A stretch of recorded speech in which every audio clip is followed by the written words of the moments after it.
pas que je m'entendais quand même. Voilà, que Dieu soit béni pour dire ce que lui fait dans une vie.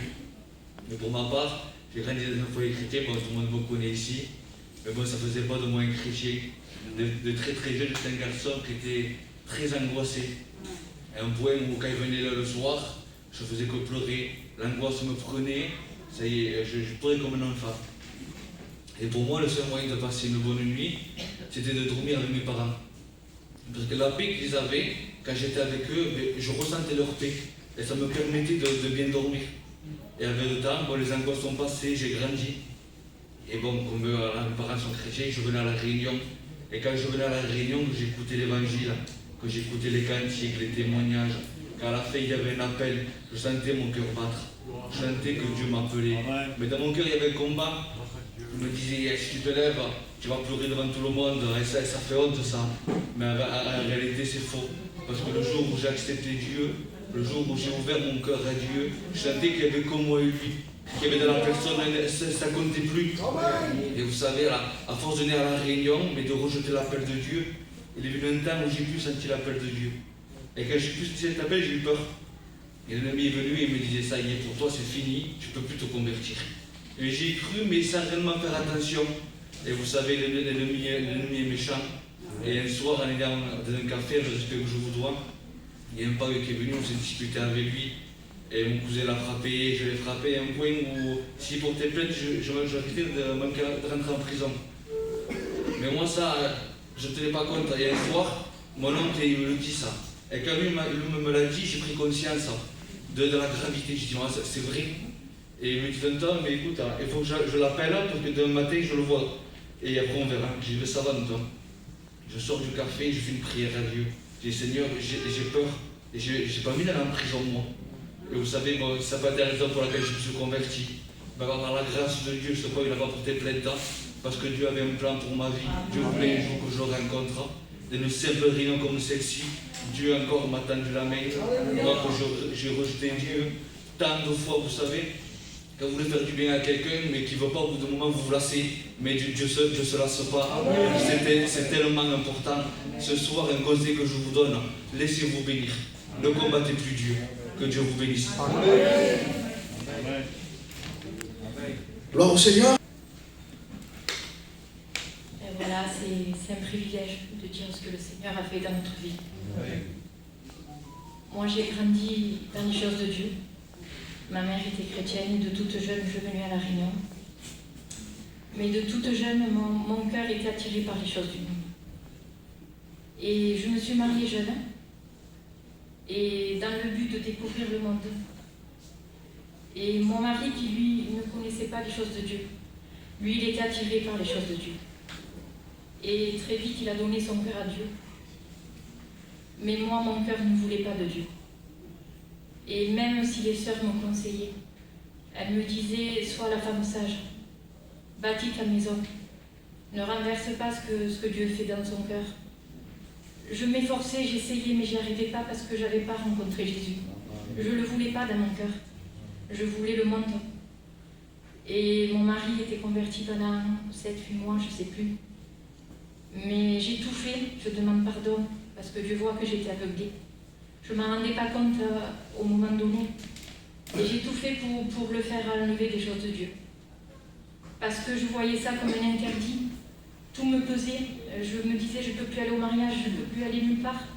Et ça me coûtait vraiment. Et le temps a passé, on était tous les deux inconvertis. Et j'avais pas d'angoisse. Et je semblais même que j'aimais ma vie. J'étais complètement aveuglée en vérité. Mais ma vie me satisfaisait, je ne ressentais pas le besoin de Dieu. Et même si des fois mon cœur était triste, était vide, je me construisais tout le temps des projets, je me disais je vais faire ça, et j'avançais comme ça. Et les années ont passé. Avec mon foyer, on s'entendait bien, il y avait des hauts et des bas, on s'entendait bien. Et au plus le temps passait, au moins je voulais de Dieu. Et les années sont passées presque 7-8 ans, et je venais très rarement en réunion. Je n'étais pas attirée par ça.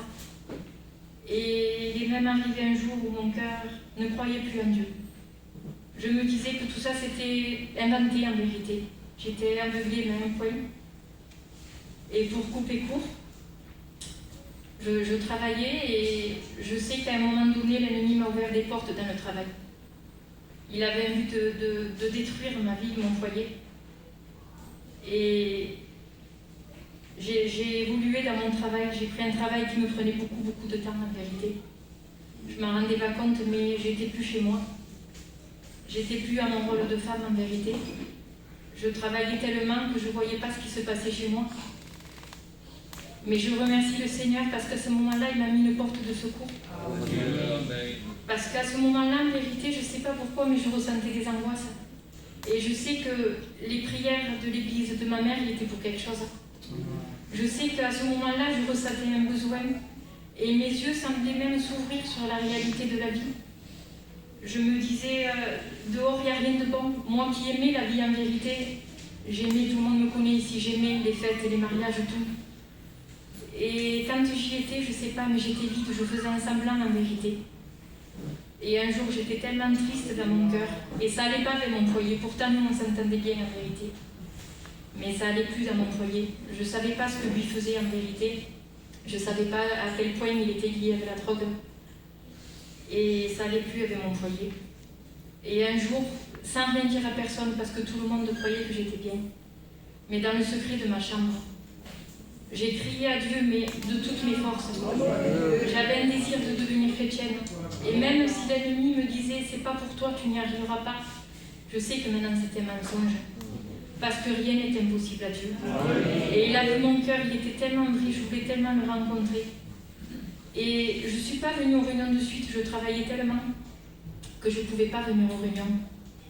Mais mon cœur avait toujours le désir de rencontrer Dieu en vérité. Et c'était un soir de jour de l'an en vérité. Avec mon mari, on n'avait pas envie d'aller à la fête. Et on avait quand même été. Mais on était tristes ce jour-là, je ne sais pas, on était vide. Et quand on est rentré dans la voiture, il m'a confessé qu'il ne voulait plus de cette vie. Et je lui ai dit, mais pourquoi tu me dis ça? Et il me dit que quelques jours avant, il avait donné son cœur à Dieu en vérité. Et ce soir-là, on a donné tous les deux notre cœur à Dieu. Et le lendemain, quand on s'est levé, je vous promets que je ne sais pas ce qui s'est passé. Mais c'était plus la même chose. On ressentait une paix. Lui, il a été délivré de tous ces liens qu'il avait. Et moi, petit à petit, je voyais que le monde ne m'attirait plus. Et ce qui m'attirait beaucoup auparavant, là, ça ne m'attirait plus et ça ne m'a pas coûté. Quand l'ennemi me disait que c'était des interdits, qu'il ne fallait pas aller, qu'il ne fallait pas faire pour être sauvé, en vérité, c'est pas ça. C'est vraiment qu'on n'est plus attiré par des choses comme ça. Et ça ne nous coûte pas. Alors faites cette expérience, elle vaut vraiment le coup, je vous promets. Que Dieu vous bénisse. Voilà, béni soit Dieu.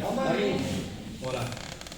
Vous savez, aujourd'hui c'est moi qui devais faire la réunion, et je disais Michel, je ne me sens pas trop bien, fais-la toi. Et quand je suis rentré chez moi, je sentais dans mon cœur le Saint-Esprit qui me disait, quand tu vas à la réunion, dis à Michel que tu fais la réunion. Et vous savez ce que nous voulons plus que jamais, c'est se laisser guider par le Saint-Esprit. Parce que seul le Saint-Esprit sait parler au cœur. Et vous savez, j'étais sur ma chaise et je me disais, aujourd'hui, les hommes veulent voir pour croire. Mais qu'en vérité, la Bible est tout autre. Il dit, celui qui croit, il verra.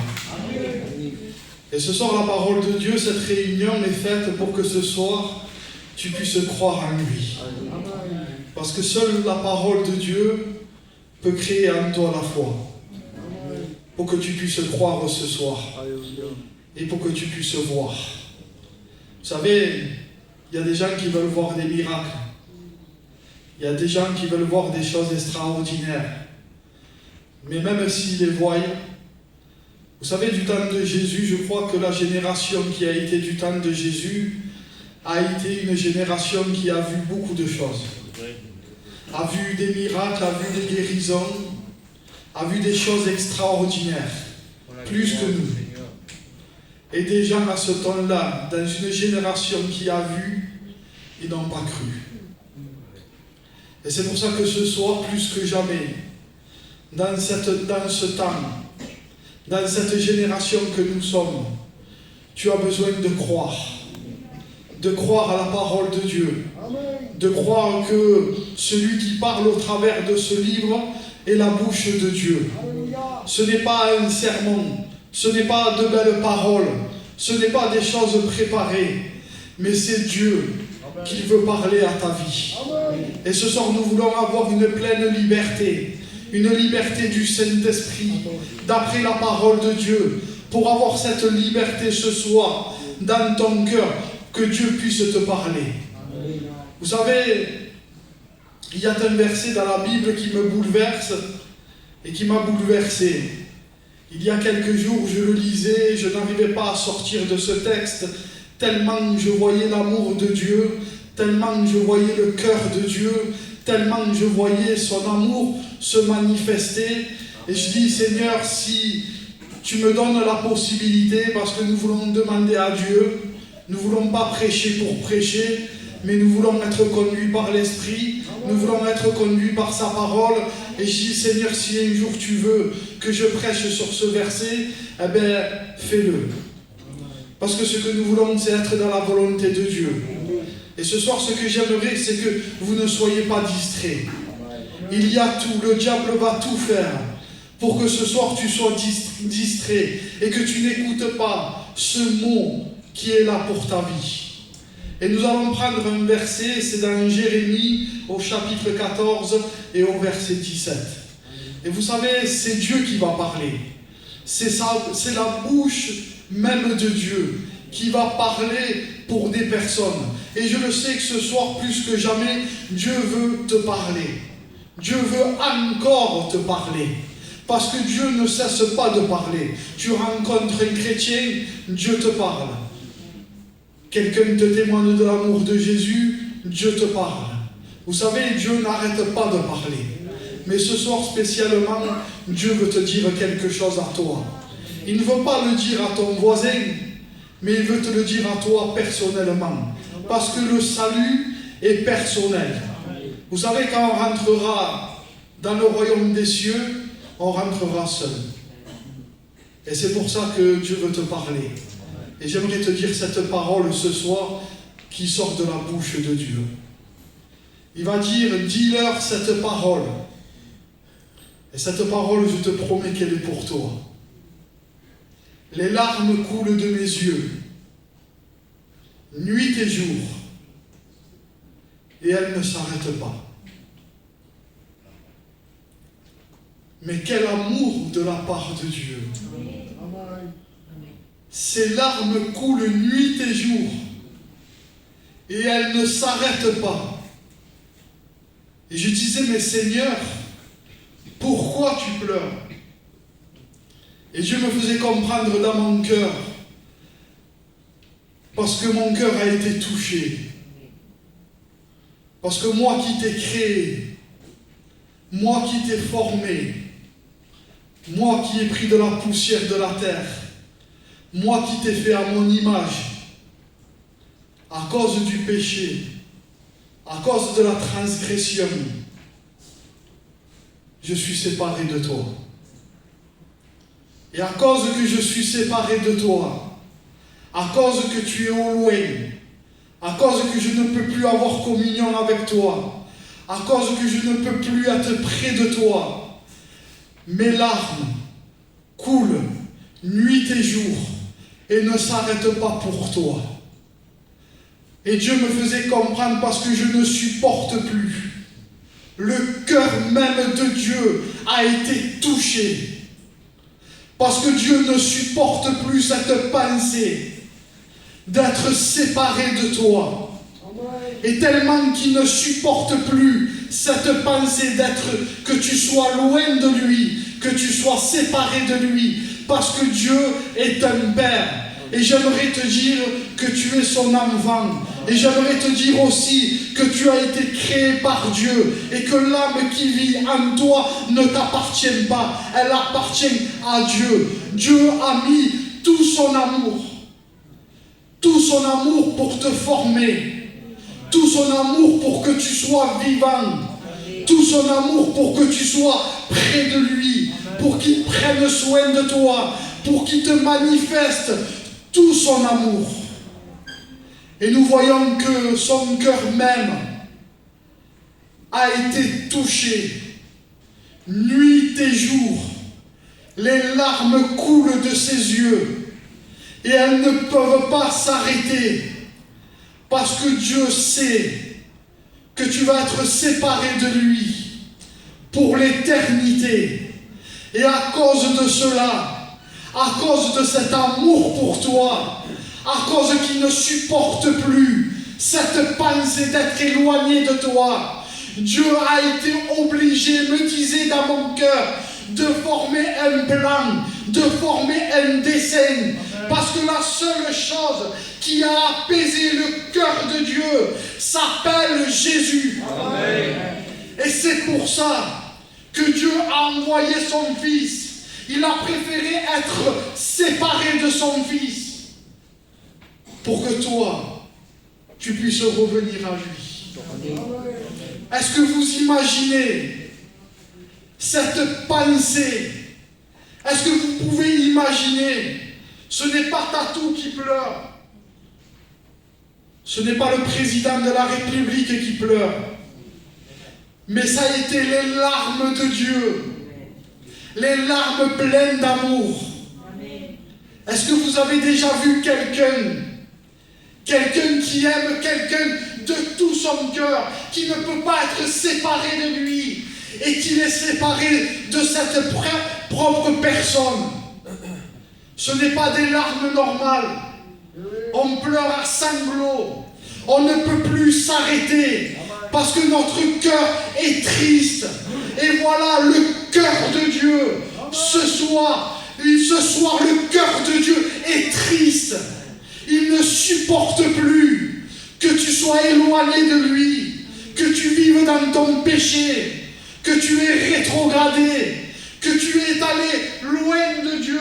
Dieu ne supporte plus. Et c'est pour ça qu'il a formé un plan spécialement pour toi. Par amour pour toi. Amen. Pour te manifester l'amour du ciel, l'amour du cœur de Dieu veut être révélé ce soir à toi. À toi qui ne le cherche pas. À toi qui ne fais aucun cas de lui, à toi peut-être qui a blasphémé le nom de Dieu, ce soir, le cœur de Dieu, l'amour de Dieu veut se répandre sur ta vie. Amen. Et veut te montrer l'acte de son amour. Amen. Parce que Dieu a fait un acte pour toi. Dieu n'a pas resté comme ça. Dieu n'a pas fait que pleurer. Dieu a formé un plan. Un plan parfait. Un plan magnifique. Pour te sortir de la position où tu es. Pour te délivrer de ton péché. Et pour te ramener à lui. Et ce soir, c'est le message de la réconciliation. Parce que Dieu veut se réconcilier avec toi. Et s'il a formé ce plan, s'il a envoyé son Fils, s'il s'est séparé pendant un temps de son Fils qu'il aimait, c'est pour former ce plan et d'envoyer son Fils sur la terre des hommes, mourir sur une croix, souffrir. Est-ce que vous imaginez que Dieu ne pouvait pas être satisfait dans son cœur? Et à cause de toi, Jésus a été envoyé. Parce que la seule chose qui pouvait satisfaire, qui pouvait arrêter les larmes de Dieu, ça a été d'envoyer son propre Fils dans un corps humain, de mourir sur une croix. Et la Bible va dire, il a plu à Dieu de le briser par la souffrance. Est-ce que vous imaginez? Il a plu à Dieu par amour pour toi, pour que tu puisses venir à lui, pour pas qu'il ne te frappe à toi. Il a plu à Dieu de le briser par la souffrance, sur une croix, entre ciel et terre. où ses mains ont été percées, où ses pieds ont été percés. Dieu a regardé son propre fils en train d'être ensanglanté, avec ses mains percées, avec ses pieds percés, avec une couronne d'épines sur sa tête. Et Dieu n'a pas bronché, Dieu n'a rien dit. Par amour pour toi, Dieu a été obligé que son propre fils souffre, que son propre fils soit brisé par la souffrance. Pourquoi? Par amour pour toi. Et ce soir, j'aimerais que tu réalises l'amour de Dieu. L'amour de Dieu manifesté en son Fils pour toi. Il a donné. La Bible va dire, car Dieu a tant aimé le monde, aimé ton nom, car Dieu t'a tant aimé à toi, qu'il a donné ce qui faisait le plus cher. Parce que la Bible nous dit que ni le sang des taureaux, ni le sang des boucs ne pouvaient racheter ta vie. Seul le sang de Jésus, seul le sang de son propre Fils pouvait te purifier de tout péché. Et c'est pour ça que Dieu a réclamé quelque chose. Dieu a réclamé le sang, mais pas le sang des animaux, mais le sang de son propre Fils, par amour pour toi, parce qu'il t'aime. Et j'aimerais que tu le saches ce soir. Peut-être que tu l'as écouté des dizaines et des dizaines et des dizaines de fois, mais ce soir le Saint-Esprit veut te faire réaliser de quel amour il t'a tant aimé, pour que ce soir toi tu puisses être réconcilié avec Dieu. Dieu n'a pas fait attention. Est-ce que vous imaginez? Dieu n'a pas fait attention qu'on ne voulait pas de lui. Dieu n'a pas fait attention qu'on lui tournait le dos. Peut-être qu'on parlait mal de lui. Mais Dieu, dans son amour, n'a pas regardé autant d'ignorance. Mais ce qu'il regardait, lui, allait au plus loin. C'était de te voir ce soir, donner ton cœur à Dieu. L'optique de Dieu, c'était de voir en son Fils que tu pouvais être sauvé. Et ce soir, j'aimerais pas que tu prennes à la légère une fois de plus. Je n'aimerais pas que tu bafoues. Je n'aimerais pas que tu piétines la grâce de Dieu, l'amour de Dieu. Je n'aimerais pas ce soir que tu passes outre, que tu mettes de côté encore cet amour pour ta vie. Il n'y a personne qui a manifesté un tel amour sur la terre, de tellement que l'amour de Dieu n'a pas été compris. La terre elle-même, les éléments de la terre n'ont pas compris que leur Créateur était en train d'être crucifié et en train de mourir sur une croix. Même les éléments de la terre ont eu une réaction. Dieu avait appelé un jour que la lumière ce soit le jour. Et Dieu voulait que le soir ce soit la nuit. Mais quand Jésus a été crucifié, quand il a rendu son esprit, même la nature elle-même qui a été créée par Dieu, qui obéissait à Dieu, a été obligée de réagir devant la crucifixion de Jésus. Du jour, ça a été la nuit. La terre a été obligée d'avoir une réaction devant son Créateur, devant cet amour. Et aujourd'hui même, des personnes écoutent l'Évangile, des personnes écoutent la prédication de la croix, et aucune réaction. Il est dit que les rochers se sont fendus. Le brigand sur la croix a eu une réaction. Les rochers ont eu une réaction. Les éléments de la planète ont eu une réaction. Le centenier qui se trouvait devant la croix a eu une réaction. Mais aujourd'hui, devant l'amour de Dieu, devant cet amour inconditionnel qu'on ne peut pas comprendre, l'humanité aujourd'hui n'a pas de réaction. Comment est-ce possible?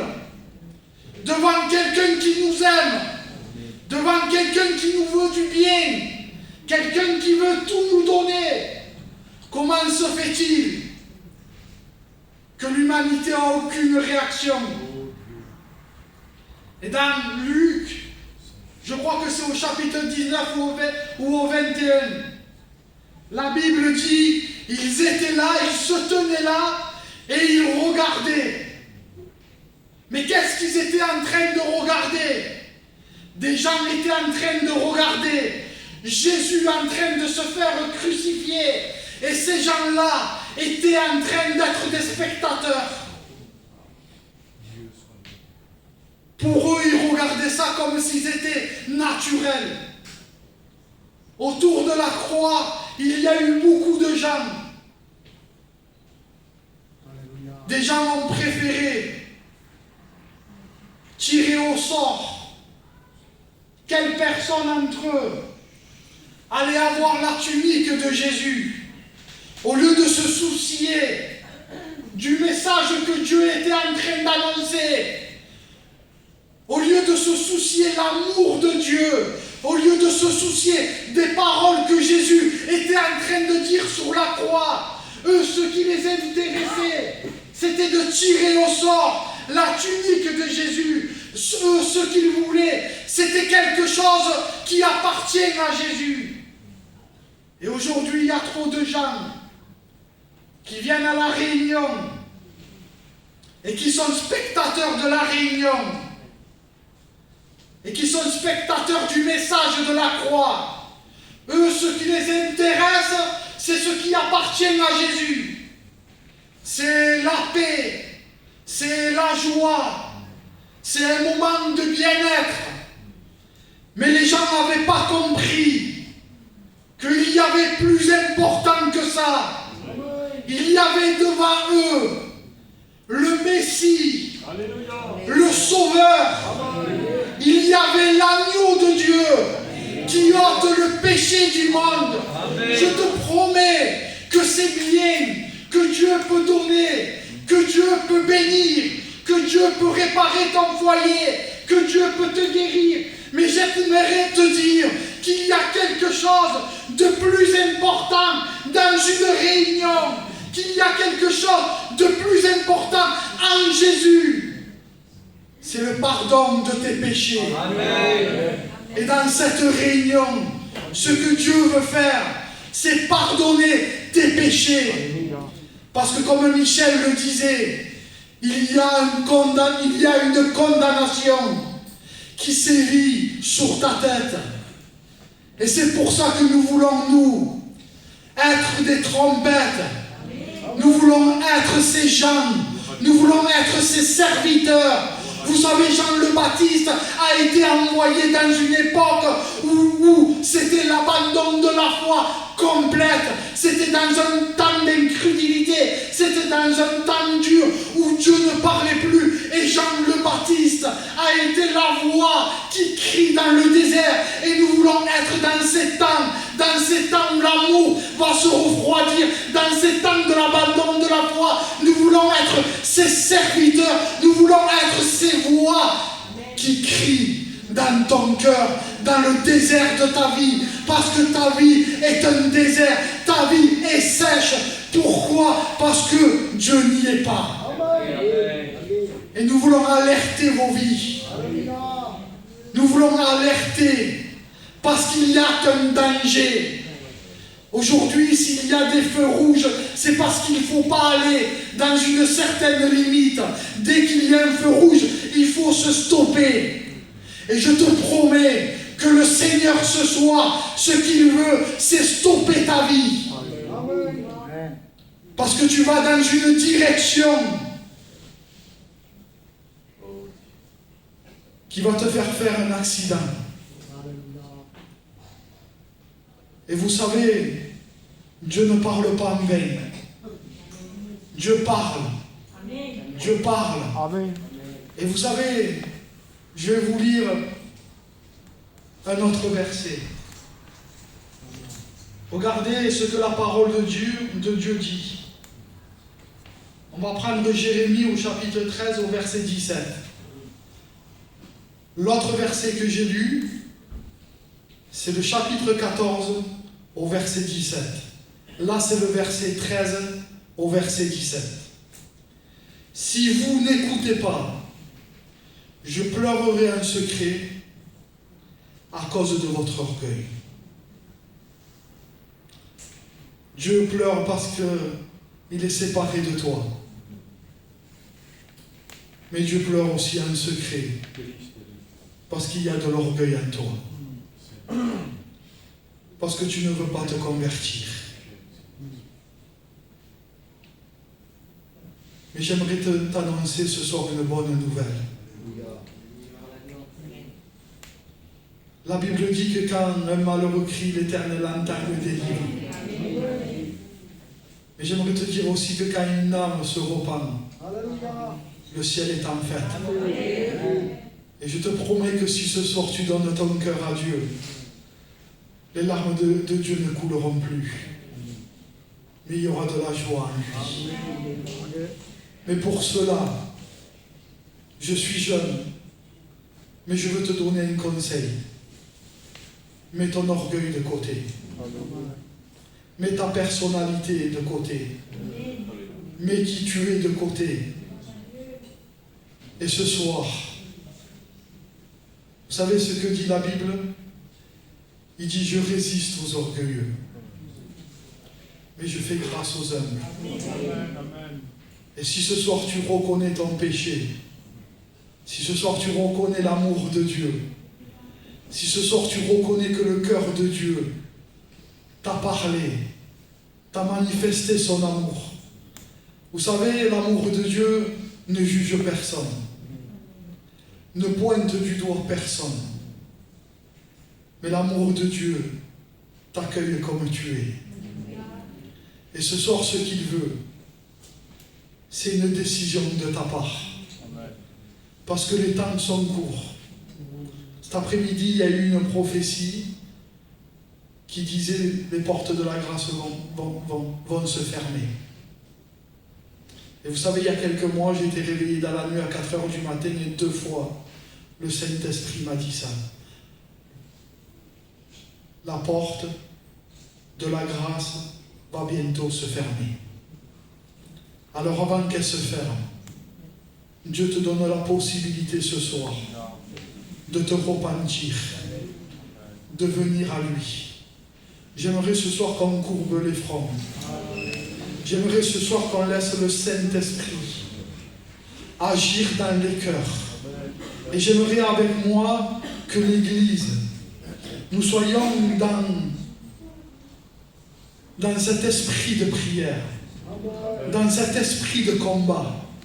Parce que ce soir, il y a un combat. Mais j'aimerais te dire que Jésus a vaincu. Et ce que nous voulons ce soir, c'est te donner la possibilité. C'est ce soir, c'est t'aider. Vous savez, on ne fait pas des appels pour faire des appels. Mais nous voulons t'aider en faisant un appel pour que ce soir, tu comprennes l'amour de Dieu. Et pour que ce soir, tu puisses te tourner à lui. Alors je ferai un appel ce soir. S'il y aurait quelqu'un qui ait compris l'amour de Dieu et que ce soir il veut y donner son cœur,